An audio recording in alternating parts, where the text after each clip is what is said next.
Welcome to the Slop Temple. We pray this video helps. In this video, I will explain how to make time in iPhone. To begin, open the Settings app on your device. Once inside, navigate to General, and then locate and tap on Date and Time. For manual adjustments, you'll need to toggle off the Set Automatically option. This crucial first step grants you the ability to precisely control your iPhone's clock settings. Now that Set Automatically is off, you can tap the display date and time. This action will reveal scroll wheels.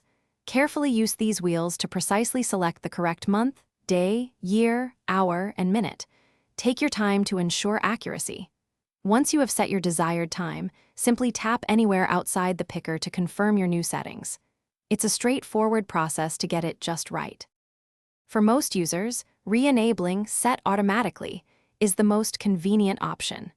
Your iPhone will then use network time to update its clock based on your current location and time zone. This ensures your device always displays the correct time, even when you travel across different time zones, without any manual adjustments needed. Finally, always ensure your time zone is accurately set for your current region, especially if you travel frequently.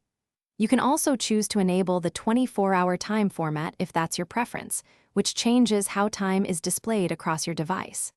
And hey, life's too short for a stinky car, so grab a Little Trees Black Ice air freshener. Check the description below for a link to that and other great deals. Thanks for watching. Consider subscribing if we helped you.